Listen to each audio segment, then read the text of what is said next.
Good morning, everybody. We are going to do that lab that I've been telling you about, where if you have M&Ms or Skittles, something like that will work. Coins will work. So anyways, this is one of my favorites when we're in normal school, so we'll try it from home, see how it works. But the whole point of the lab, there's the reason I'm at this weird angle.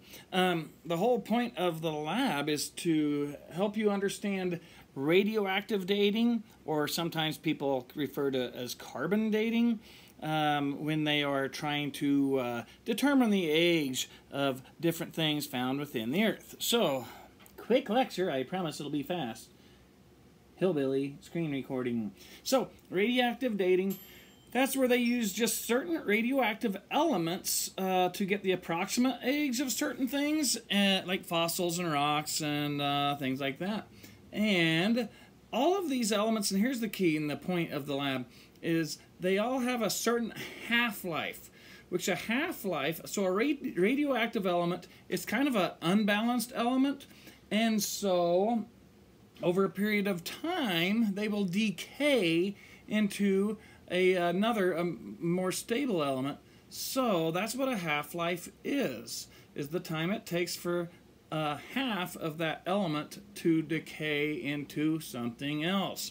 And we often hear carbon-14 because that's a lot of the times what they use for fossils.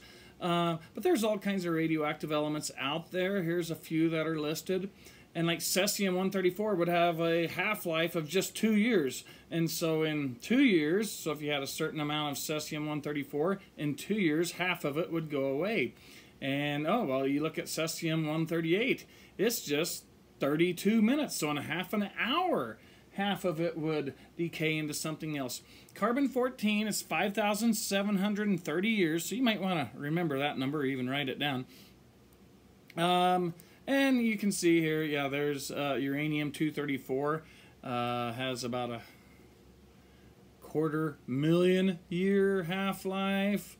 Uranium-238, it's around 4.5 billion years, so that would be just the time that they estimate Earth's been around, that half of that would have decayed away.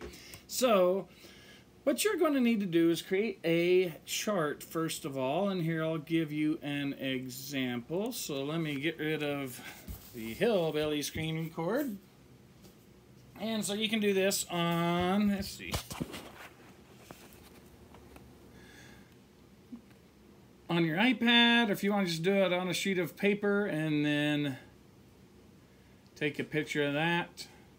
So we're going to use our M&Ms or our Skittles or our coins, whatever you're using, to represent carbon-14 atoms.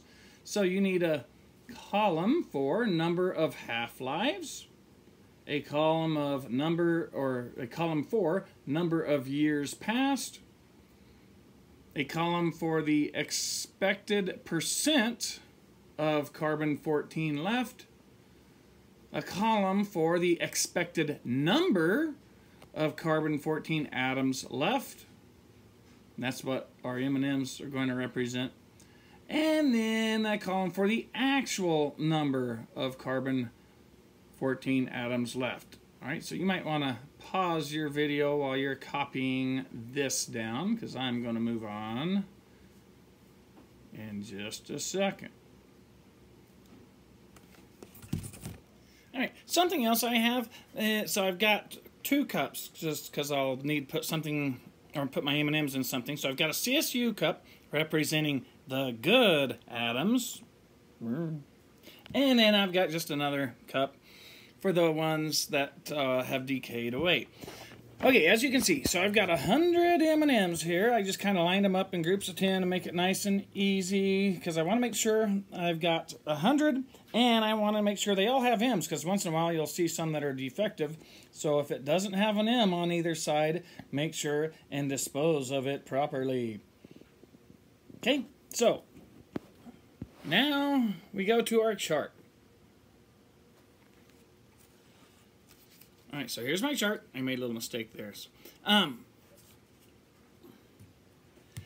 we use carbon-14 because all living things are made composed of carbon.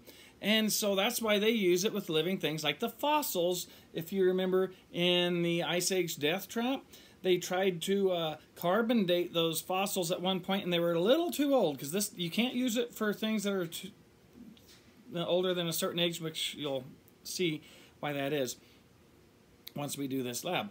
And it's not an exact science either, which you'll see from this lab.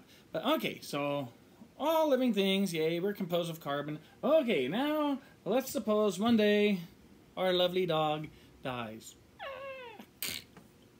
Oh no, the dog's dead. CPR.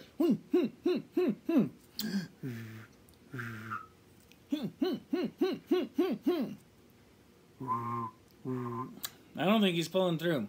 So, all right, our dog is dead, so we're going to go bury the dog. Now, okay, so for our first column, remember a half-life of carbon-14 is 5,730 years. So it'll take 5,730 years for half of that radioactive element to decay away or change into something else. Well, the dog just died. So in the first column, number of half-lives, well, it's 0. So he just died. Second column, number of years passed. Once again, that's 0, because he just died. So the estimated percent of carbon-14, well, we would expect 100% to be left, because he just died. The expected number of carbon-14 atoms left. That's your M&M. So right now, once again, we have 100. Now, if you ended up not having 100, that's fine. Try to get, like, if you have at least 50. That way it's easy, because it still multiplies out to 100.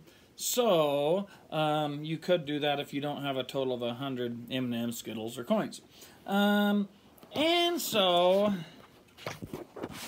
the last column, the actual number of carbon-14 atoms, well, okay, for right now, that's going to be 102, because we're all starting at the same point. It's going to get different here in just a minute. Okay, so go ahead and put all your M&Ms or Skittles, whatever. I'll just say M&Ms, and you can figure it out for whatever you have. Go ahead and put them in your good cup. All right, so we buried the dog, and with that, the carbon-14 atoms, so we buried the dog. Okay, let's suppose 5,730 years later, someone is out playing in their yard,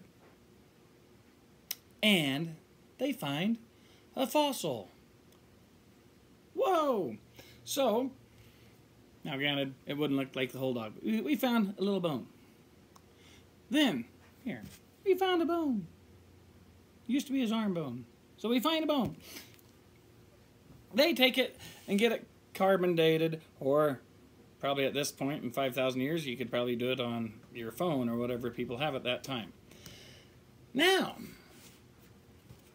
going back to our chart. So let's fill this in. So the number of half-lives passed is going to be 1.